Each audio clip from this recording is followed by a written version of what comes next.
Hello, this is a free call from Hey, it's Gypsy. An offender at the Chillicothe Correctional Center. This call is from a correctional facility and may be monitored and recorded. To accept this free call, press 1. To refuse this free call, press Thank you for using Securus. You may start the conversation now. Hey, so you're doing great. Thank you. And I do have a bunch of questions, and we're not in any. Your mother did physically abuse you, correct? Yes, sir. She would hit me with a coat hanger whenever she would catch me doing something that she didn't like or didn't want me to do. She would punch my thighs until they bruised and like the blood would surface to the top and create these almost blood blisters. Um, and she would say repeatedly, "I hate you. I hate you." So, I mean, certainly that was a mixed message versus then all of these, things that you guys would do, with these trips, and there were different fund me, accounts that people would raise money in your behalf. It was mixed messages, but I felt like the affection that she showed me was played up whenever we would be on these trips or in front of people. It's like she would hold my hand more. She would touch on me more, love on me more. And then as soon as no one was looking, she'd be cold and distant again. Did you sense that she loved and hated you? I did. Did, I kind of felt like she regretted having me at times. She told me as much. did you feel the same way about her? I did. I still do. I still have complications with having mixed emotions like that. Did she ever handcuff you? Yes. Tell me about that. It was after she had caught me on Facebook. I had created a secret Facebook account, and she found it. She found me using it, and she had.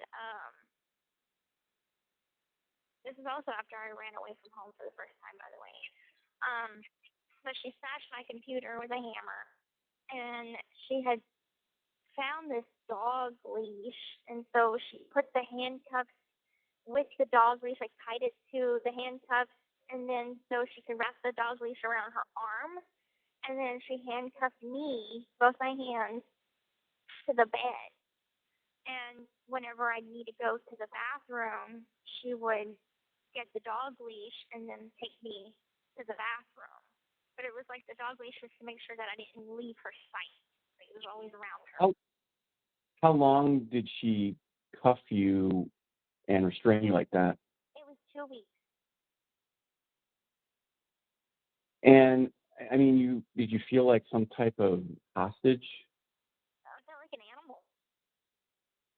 Of I think course. an animal would have felt, more love. So you were certainly controlled and abused by her, but you never left. And why was that? I was always afraid that she would get so mad at me. I was always afraid that she would find me and it would be worse for me. The first time that I did try to run away from home and I got as far as like the south side of Springfield with this guy and she found me in a matter of like 4 hours and the event that happened after that was the cuffing and, the more of the physical abuse. Um, Sometimes that she would not even feed me as kind of a punishment. Well, let's talk about that. You had a feeding tube, and how were you fed? It was Pediasure formula through my G tube, and it was through a feeding pump too. So she didn't have to manually give me my. This call is from a correctional facility and may be monitored and recorded. The pump was on like an hourly rate, and that pretty much 9 in the morning, 9 at night. That was pretty much the regular schedule for both feedings and medication. And she was feeding you drugs to dope you up, correct? I think so. I mean, I don't even know all the names of the medications, but I know there was a lot. Did you ever fear your mother would kill you? Yes, I've had that fear before. I started having like suspicions of maybe she was trying to make me sick, like maybe not with the medical stuff because that was just kind of something I'd never heard of. But I remember one time she had gave me some pudding and it smelled like pine sol. And I sniffed it and I'm like, this smells like pine sol. Like, I'm not eating that. And I went to the kitchen and the pine sol was out of the cupboard. And I'm like, no, couldn't be. And I just shrugged it off and I started thinking about it a little more. And I'm like, well, what happens if she's trying to make me sick? Well, did she ever threaten verbally to kill you? No. Are you aware that there's allegations that she poisoned her stepmother? I've heard that. I've been told that. I was about 9 going into 10 years old whenever those events supposedly took place. But I would believe it. Knowing what I know now, I'd believe it. Were you seeing doctors constantly as a child? Yes, sir. Was that exhausting for you? It was. Getting up for surgeries at 5 o'clock in the morning, doctor's appointments, sometimes 3 doctor's appointments in a day, constantly having to be going from, city to city, seeing these doctors. It was exhausting.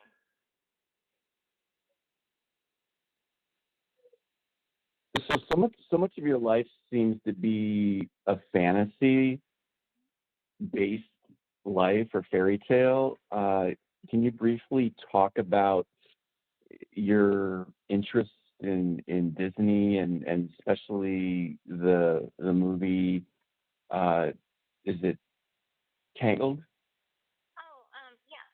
So I grew up on Disney movies. Like, that was the Disney Channel, Disney movies. There was pretty much all I was allowed to watch, living with my mom. Never could I watch anything rated R, anything with sexual content. I could watch like mild violence, like the Harry Potter movies, and Star Wars, but other than that, that was all I knew. Disney was all I knew. So do you think your mother wanted to keep you in some type of fairy tale La La Land bubble? Now looking back on it, I think so. I think that it made it a lot easier for her to have total control if I was in that fairy tale La La Land and just didn't have a sense of reality. And I want to get to that in a minute, reality when it comes to your crime, but did you identify with Rapunzel as a kid? I did a lot. Actually, whenever my mom and I went to the movie theater to watch it, and I remember like going into the movie, with like high expectations that it was just going to be a good Disney movie. My mom was pretty excited too, and about like quarter of the movie through, my mom started looking a little angry at the movie because I think it had messages that hit home close to me.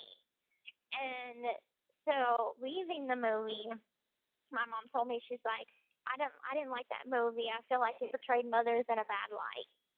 And I'm like, well, I mean, her mom did seem kind of evil. This call is from a correctional facility and may be monitored and recorded. I'm like, I know it wasn't her biological mom, but the woman that raised her was cruel to her. Like, it was awful. Oh, and Mother Gothel died, correct? Correct. Isn't there a connection between Mother Gothel dying and then the night before she lost her life? What was the last thing she told you?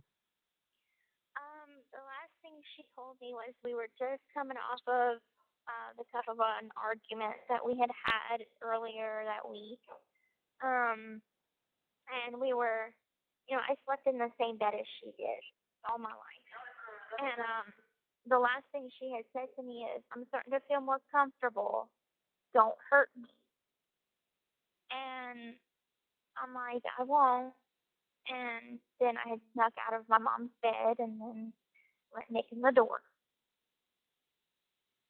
And what do you make out of that statement? Did she feel like she was losing control or that you were growing up? I know exactly what she meant by that. She meant, I'm starting to trust you again. I'm starting to feel comfortable that you're going to be a good girl. Don't hurt my feelings. Because it would always hurt her feelings whenever I would try to be more grown up. And so I know exactly what she meant by that. Did she know about your relationship with Nick? She did not, no. We kept that very much a secret from her. Now, your mother essentially controlled every aspect of your life. And what was your social life like, or your ability to hang out with friends like a normal kid?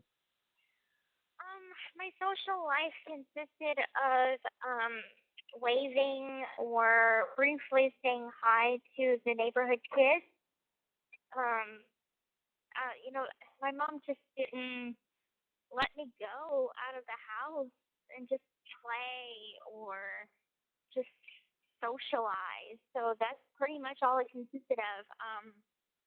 I felt like the times that my mom took us to places like the sci-fi convention VisionCon, the majority of all the people that was at that convention were friends with her on Facebook, friends with my mom on Facebook.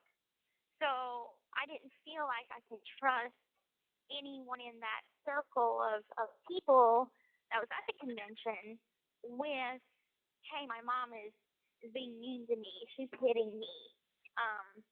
I feel like things are just not quite right because I absolutely felt like their loyalty would have been to her and they would have just Facebook messaged her and was like, Gypsy's saying some really mean things about you or concerning things. I don't know. And it would have gotten back to my mom, and she would have hit me even more. So did your mother homeschool you? She did whenever I was really little. She taught me how to say, like, the basic words, like, sound things out, cat, bat, rat, things like that. She would buy the book whenever I was probably about 8 years old. And then she stopped, after about 8 years old, she stopped buying the school supplies, like the books and things like that, and didn't school me at all. Didn't put me in school, didn't learn anything except for just, I learned what I saw on TV, and I learned what was going on around me. That's how I learned. So you never went to a public or private school with other kids? No, sir. And then you slept in bed with your mother, so you were essentially with your mother 24 hours a day. Yes, sir. So what was your knowledge and experience of other than the Disney Entangled movie and other Disney movies? I think it's about to say 1 minute. Do you want me to call you back? You have 1 minute left. Knew it. Yeah. Let me call you back. The caller has hung up.